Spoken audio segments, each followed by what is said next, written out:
DD Tamil நேயர்கள் அனைவருக்கும் வணக்கம்.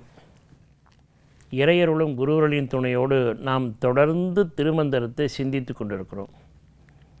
அந்த வகையில் திருமந்திரத்தில் 3ஆம் தந்திரத்தில் எண்வகை யோகம் என்ற பெருந்தலைப்பில் தியானம் என்கிற அதிகாரத்தில் இருக்கிற பாடல்களை சிந்தித்து கொண்டிருக்கிறோம். அதில் 20 பாடல்கள், அதில் ஒரு சில பாடலை சிந்தித்தோம். இப்பொழுதும் அதை ஒரு பாடலை சிந்திக்கிறோம். பாடல் எண் 601. நேற்று 600வது பாடல் சிந்தித்தோம். 601. ஒரு பொழுது உண்ணார் உடலோடு உயிரை. உண்ணார் என்றால் நினைக்க மாட்டார்கள். ஒரு பொழுது உண்ணார் உயிருள் சிவனை. ஒரு பொழுது உண்ணார் சிவன் உரை சிந்தையை. ஒரு பொழுது உண்ணார் சந்திர பூவே. இந்த பாட்டை நான் எடுத்துக்கொண்டது காரணமே அந்த கடைசி சொல்லுக்காக தான் இந்த பாட்டை எடுத்தேன். சந்திர பூங்கிறார். பூ பல வகை பூ கேள்விப்பட்டிருக்கோம். மல்லிகைப்பூ, அல்லிப்பூ, சண்பகப்பூ. ஆனால் சந்திரப்பூன்னு ஒரு சொல்ல போட்டிருக்கார். உடலோடு கலந்திருக்கிற உயிரை நாம் யாரும் இதுவரை சிந்தித்ததில்லை, பார்த்ததில்லை. உயிரை பார்க்கிறதா? யார்கிட்ட போய் கேட்டு பாருங்கள். எதையோ பார்த்தேன்றீங்க. உங்கள் உயிரை நீங்கள் பார்த்துருக்கீங்களா? என்னது உயிரை பார்க்குறதா? உங்கள் உயிரை உங்களுக்கு காட்டித் தருவதற்கு பெயர்தான் தீட்சை. உங்கள் உயிரை நீங்கள் நாளும் பார்த்து வழிபாடு செய்வதற்கு பெயர் தான் வழிபாடு. ஏன்னா உங்கள் உயிர் தான் சிவம். நான் சொல்லலை, திருமூலர் சொல்கிறார், ஜீவன் என்ன சிவன் என்ன வேறு இல்லை. இந்த ஜீவனார் சிவனாரை காணவில்லை. இந்த ஜீவனார் சிவனாரை கண்டுவிட்டால் ஜீவனார் சிவனாயிட்டு இருப்பாரே. உங்கள் ஜீவனை உயிரை உங்களுக்கு காட்டித்தருவதற்கு குரு தேவைப்படுறார். அதான் திருமூலர் சொல்கிறார், உடலோடு கலந்துள்ள உயிரை யாரும் தெரிஞ்சிக்கல. ஒரு பொழுது உண்ணார் உடலோடு உயிரை. ஏன் தெரிஞ்சுக்கணும்? 2வது வரி, ஒரு பொழுது உண்ணார் உயிருள் சிவனை. உயிரோடு உடலோடு இருக்கிற உயிருக்கு உயிராய் கலந்திருக்கிற சிவனையும் யாரும் இது வரைக்கும் நினச்சி பார்க்கல. ஒரு பொழுது உண்ணார் உயிருள் சிவனை. 3வது வரி போட்டார், ஒரு பொழுது உண்ணார் சிவன் உரை சிந்தை. சிவன் எங்கே எழுந்தில் இருக்கிறார்? சரி, உடம்பில் இருக்கார், உயிரில்னா அவர் உங்கள் சிந்தைக்குள்ளே உட்காந்துருக்கிறார். அந்த சிந்தனை தான் நாம் தான் உலகமாக போகுது. 1 கோடி சிந்தனை உலகத்தில் அழிந்து போகிற பொருள் மேலே தான் நம்ம சிந்தனை போய் பற்றி கொண்டு இருக்க தவிர நம்ம தேகம் நமக்குள்ளே இருக்கிற உயிரை பற்றி சிந்தனையே இல்லையே. திருவள்ளுவர் சொன்னது தான் இப்போ ஞாபகத்துக்கு வருது. ஒரு பொழுதும் வாழ்வது அறியார் கருதப கோடி மல்ல பல. ஒரு க்ஷண நேரம் கூட நாம் யார், இப்போ நம்ம என்ன செய்து கொண்டிருக்கிறோம், நம்முடைய வாழ்க்கையின் நோக்கம் என்ன என்பதை பற்றி சிந்திக்காமல் கோடிக்கணக்கான எண்ணங்களை எண்ணி எண்ணி எண்ணி மனம் சலிக்கிறது. கற்பனையிலே இன்பம், கற்பனையிலே துன்பம். ரியாலிட்டியே இல்லை. யதார்த்தம் எங்கே இருக்குது? எல்லாம் கற்பனை. தினம் கற்பனை கற்பனை. அப்படியே கற்பனையிலே தூங்க வேண்டியது. 1 மணி நேரம் கற்பனை இல்லாத கற்பனையெல்லாம், முதலமைச்சர் ஆகிற மாதிரி, பிரைம் மினிஸ்டர் ஆகிற மாதிரி, அமெரிக்க நாட்டின் பிரசிடெண்ட் ஆகிற மாதிரி, ஆல்ப்ஸ் மேலே ஏற, எல்லாம் கற்பனை. தூங்கிட வேண்டியது. கற்பனையிலே இன்பம், கற்பனையிலே துன்பம். வாழ்க்கை முடிஞ்சு போச்சு. திருவள்ளுவர் சொல்கிறார், ஒரு பொழுதும் வாழ்வது அறியார் கருதப கோடி மல்ல பல. தாய்மனை ஒரு அடி அடித்தார். இப்படி தாண்டா வாழ்கிற, எண்ணாத எண்ணமெல்லாம் எண்ணி எண்ணி ஏழை நெஞ்சம் புண்ணாக செய்ததெல்லாம் போதும் எந்தாய் பராபரமே. தாய்மார் ஒழிப்பணும். இப்போ அது எண்ணங்களை பற்றி நிரம்ப பாடல் இருந்திருக்கிறது. எண்ணம் தான் வாழ்க்கை. நினைக்க தனக்குன்னு தமிழ் ஒரு பழமொழி இருக்குது. நீங்கள் என்ன நினைக்கிறீங்களது உங்களுக்கு தான். அதனால் அவர் என்ன சொல்கிறார், சிந்தையில் இருக்கிறார் சிவபெருமான். திருவாசகம் அருமையான ஒரு பாட்டு. மாணிக்க வாசகம் இது அப்படியே என்ன எங்கள் பேச்சு வருஷம் அப்படித்தது போல் சொல்கிறார். தந்தது உந்தன்னை கொண்டது எந்தன்னை.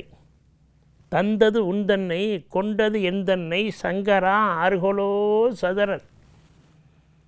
அந்தமொன்றில்லா ஆனந்தம் பெற்றேன். உன்னால், உன்னுடைய வரவுனால் அந்தமே அழிவில்லாத பேரானந்தத்தை பெற்றேன். யாது நீ பெற்றது என்பார். என்னால் உனக்கு என்னப்பா நன்மை? ஆனால் உன்னால் எனக்கு இவ்வளோ பெரிய பேரானந்தம் வந்தது.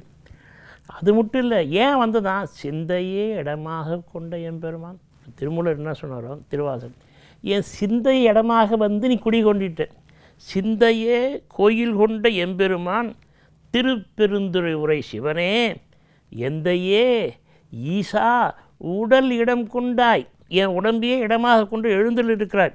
யான் இதற்கு இளன் ஓர் கைமாறு. யான் இதற்கு இளன், நான் என்ன கைமாறு செய்ய முடியும்? என் உடம்பு நீ தேர்ந்தெடுத்து வந்து உட்காந்துட்டிய, என் சிந்தையே இடமாக வச்சுக்கிட்டே. அப்படின்னா என்ன அர்த்தம்னா, இது எப்போ அவர் உணர்ந்துட்டாரோ, எல்லாருக்கும் அப்படி தான் இருக்குது, யாரும் உணரலை. அவர் உணர்ந்துட்டார், அதனால் பொய் சொல்லலை, புறஞ்சொல்லலை, அடுத்தவன் சொத்துக்கு ஆசைப்படலை, ஐம்புல வேட்கையில் அயர்ந்து போகலை. ஏன்?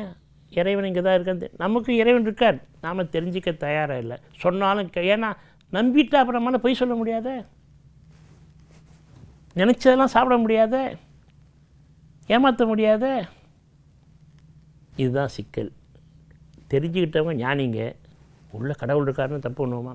பக்கத்தில் போலீஸ்கார் உட்காந்துருக்கார், இன்ஸ்பெக்டர் இருக்காருன்னு வச்சு நம்ம தப்பு பண்ணுவோமா? கப்சிப் ரொம்ப யோகியமாக நடிப்போம். ஏன்? எந்த நேரத்தில் நம்ம தூக்கிக்குள்ளே போட்டுருவார். அதுமாதிரி இறைவன் நமக்குள்ளே இருக்கான்னு தெரிஞ்சிட்டா நம்ம தப்பு பண்ணுவோமா? பொய் சொல்லுவோமா?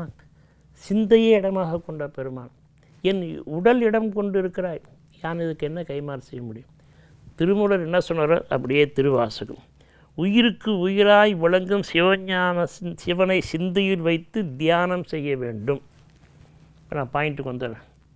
சிவனை தியானம் எங்கே வச்சு தியானம் பண்ணுறது? நான் தான் சொன்னேன், இடம் தெரியணும்ல. இடம் தெரியாமல் எப்படி சிந்தையில் தியானத்தை வச்சு செய்ய முடியும்? அதை ஒரு நுட்பமாக திருவள்ளுவர் சொல்கிறார், ஆனால் யாரும் ஒத்துக்க மாட்டாங்க. பிரச்சனை தான் தமிழ்நாட்டில். இறைவன் எங்கே இருக்கிறாரு, எப்படி தியானம் பண்ணு திருவள்ளுவர் சொல்கிறார். மலர் மீசை ஏகினான் மானடி சேர்ந்தார் நிலமிசை நீடு வாழ்வார். அவர் தெளிவாக சொல்கிறார், இந்த மலர் மேலே இறைவன் வீற்றிருக்கிறார், அவனுடைய கோடீஸ்வரி திருவடி அங்கே தான் இருக்குது. அதை யார் நினச்சி தியானம் பண்ணுறாங்களோ அவங்க நிலமிசை இந்த பூமி மேலே நீடு வாழ்வார். இதுக்கு மேலே என்ன சொல்லணும்? மலர் மிசை, உங்கள்கிட்ட இருக்கிற மலர் இருதய மலர், அந்த மலர் மிசை ஏகிருக்கிற இறைவனை, அந்த சந்திரப்பூ மேலே இருக்கிற இறைவனை யார் நினச்சி வணங்குறீங்களோ, அந்த மானடி சேர்றீங்களோ அவங்க நிலமிசை இந்த பூமியில் நீடு வாழ்வார், நிலைத்து வாழ்வார்கள். நுட்பமாக திருவள்ளுவர் சுருக்கமாக சொல்லிட்டார். அவர் நான் விரிவாலாம் சொல்லலை, ரொம்ப நுட்பமாக சொல்லிட்டார். எந்த பூ சார்? ரொம்ப உடைக்க முடியல, நல்லா கவனிங்க. நம்மக்கிட்ட 3 பூ இருக்குது. முப்புன்னா வைத்தியத்தில் குரு மருந்துன்னு அர்த்தம். முப்பு முடித்தவன் தான் முழு வைத்தியம் சித்த வைத்தியத்தில். முப்புன்னா குரு மருந்து, கேட்டலிஸ்ட் மாதிரி இது. இப்போ திரிபலா சூர்ணம் செய்கிறீங்க, அதில் 1 கிலோவில் 1 ஸ்பூன் முப்பு கலந்துட்டிங்கன்னா 10 மடங்கு வீரியம் வந்துடும், அதுக்கு ஆற்றல் வந்துடும் அந்த மருந்துக்கு. அதை வைத்தியனாலே முப்பு முடித்தவன் முழு வைத்தியம் அதான் இதில். அது 3. ஆன்மீகத்தில் 3 பூ தெரிஞ்சவன் தான் முழுசாக ஞானம் பெற்றவன். 3 பூ, ஒன்று சந்திரப்பூ, சூரியப்பூ, சந்திரப்பூ, அக்னிப்பூ. 3 இடகலை, பிங்களை, சுழிமுனை. 3 எனக்கு தெரிஞ்சவன் தான் ஞானி. இப்போது எது இடகலை? அதுதான் சந்திரப்பூ. அந்த இடகலை இருதய தாமரை, இருதய மலர், குழுவுக்குறி, அதில் தான் இறைவன் இருக்காரு எல்லா சமயமும் சொல்லுது. இப்போ நான் சொன்னால் உடனே கொஞ்சம் சைவம் என்ன சொல், ஈசன் இருப்பிடம் இருதய கமலம், சைவம் சொல்லுது இருதயம். வைஷ்ணவம் பேரே போட்டாங்க, எங்கள் நாராயணன் எங்கே இருக்கிற இருதய கமல வாசன், இருதயமாகிற கமலத்து மேலே தாமரைப்பூ மேலே உட்காந்துருக்கிறார் வைணவம். கிறிஸ்டியானிட்டி ரொம்ப சந்தேகப்பட்டேன், படம் போட்டேங்க, படமே போட்டு லைட்டு வேறு அடிச்சிட்டாங்க. Sacred heart, where is your God? பிதா எங்கே இருக்கிறார்? தூய நெஞ்ச கல்லூரி, தூய நெஞ்சத்தில் இருக்கிறார் இருதய கமலம். இஸ்லாத்தில் கல்பு யாருக்கு பிரகாசம் அடைந்திருக்கிறதோ அவன்தான் சொர்க்கத்துக்கு போக முடியும். மெஹ்ரா. கல்புன்னா இருதய கமலம். நீங்கள் எடுத்து பாருங்கள், கூகுளில் போடுங்க, கல்புன்னா போட்டு பாருங்கள், 2 அர்த்தம் போடுவாங்க. ஒன்று இந்த இருதயம், இன்னொன்று தூய்மையான பரிசுத்தமான தெய்வம் வீற்றிருக்கக்கூடிய இருதயம், கல்பு. அப்போது இஸ்லாமாக இருந்தாலும் கிறிஸ்தவமாக இருந்தாலும் வைணவமாக இருந்தாலும் சைவம். சரி, பௌத்தம் மணிமேகலை காப்பி என்ன சொல்? புத்த பீடிகை. அந்த தாமரை மலர் மேலே தான் புத்தருடைய 2 திருவடி இருக்குது. சமணம் கேட்கவே வேணாம், அவங்களுக்கு அடிப்படை வழிபாடு திருவடி வழிபாடு தான், தாமரை மலர் மேல் தான். அப்போ எல்லா சமயங்களும் சொல்லுகிற அந்த தாமரை மலர் மேலே இருக்கிற மலர் மேய்ச்சி ஏகினான் யார்? அதுதான் சந்திரப்பூ. அது அந்த சந்திரப்பூ நேரடியாக நீங்கள் சந்திக்கணுமா? நல்ல குருபெருமானை அடையுங்கள். உங்களிடம் இருக்கிற இருதய கவனமாக சந்திரப்பூ எது என்று தெரிந்து கொள்ளுங்கள். அங்கு வீற்றிருக்கிற இறைவனை சந்தியுங்கள். சந்திக்காத வந்தனம் வந்தனமாகாது. சந்தித்து சந்தித்து செய்வதே வந்தனம். அந்த வணக்கத்தை, அந்த வழிபாட்டை நாளும் செய்வோம், உய்தி பெறுவோம், உயர்வோம். வணக்கம்.